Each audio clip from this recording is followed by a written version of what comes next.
Maadjong gabi mga Kristohanon. So di na puntas tong mga ginagmay nga devotion. So arita sa writings ni Paul, ganahan ko kayo ani nga verse kay maka-encourage kayo na to mga Kristohanon. Kining ano gyud kining kinabuhi ni Paul.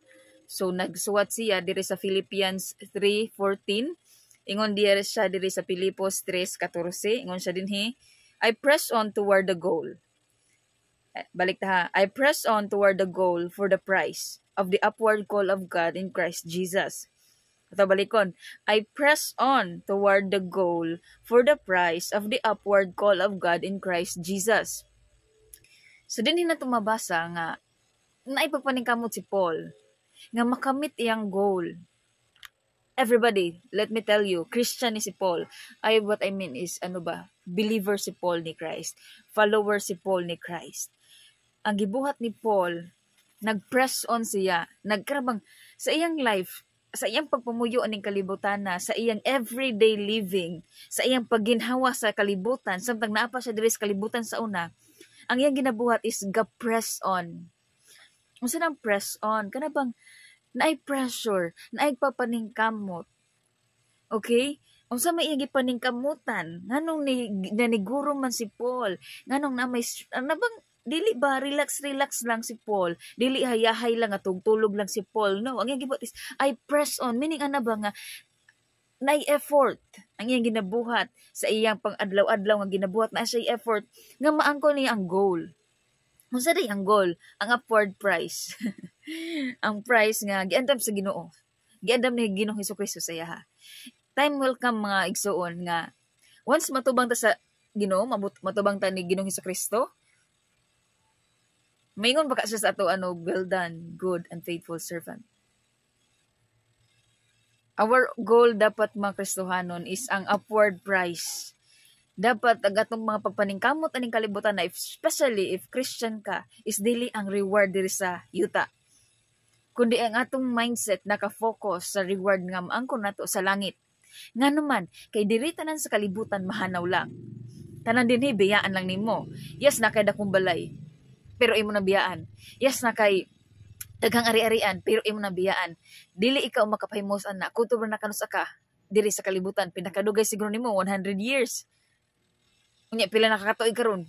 But nagi-focus ni Paul gyud sa iyang pagpaningkamot, sa iyang effort is ang upward price. Dili ra pud na ang upward price jud no kanabang well done ang glorification nato didto dili ra kana kundi ang pag-press on ni Paul ba is ang iyang pagpaningkamot para katubang sa Ginoo sa iya ba makamit niya or maangkon niya ang full potential sa pagka-mature nga Kristohanon.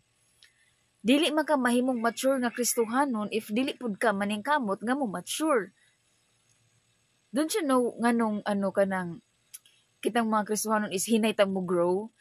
Kay usahay dili ta makaagi sa mga pressure dapat nga atong magian. Like for example, di ka ganahan basa Bible, di lang po ka ganahan mo basa. Pero ang uban naningkamot, balag gido ka, balag kapoy, nag-set sila time, nag-press on sila nga dapat makabasa sila sa ilang scripture, sa ilang Biblia kada adlaw. That's one way of pressing on. Nga mong mature ka nga Kristohanon, nagatubang nimo sa Ginoo pohon, you will see God face to face na, makayong nakagamay nga Lord, mabaon nga, naningkamot ko. Kana ba, kana di ka mauwaw kay sa Ginoo ba, kay you know that you are pressing on. Di maka-identify sa Ginoo gyud basta Kristohanon ka, pero murag lain pud sa tong part ba nga saliglang ka kay Christian ka, nagbara na po ka, like, okay, Christian na ako, sumubuhat ko ni mga butang nga, dili angayan, kay inuwi, Christian naman ko, dili dapat. According to Paul, press on. Just like him. Actually, kini kang Paul maning experience, no? Pero it does not mean, di ta mo follow. Okay? Also, ato mabasa diri sa 2 Timothy ba, right? Ano ga po ni? Sinulat ni Paul, 2 Timothy 4:7.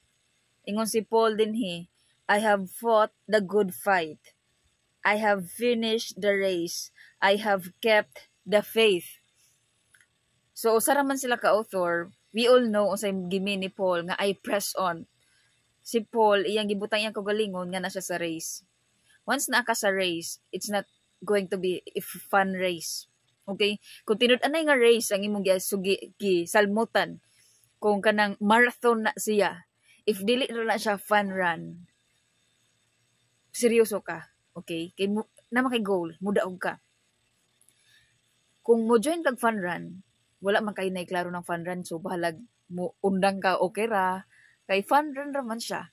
Pero mo join ka og race, na kay di man na basa-basa mo join ang race kay kanara jud mo join sa mga race, ang ila ra jud number 1 aim mudaog. Okay, kung marathon gyud. Pero fun run imong apilan, ang imong aim dili ra kay mudaog kundi fun lang. Bahalag di ka mo abot sa end, bahalag mo stop na ka, mo sakay kag sidecar, mo sakay kag motor padung sa finish line.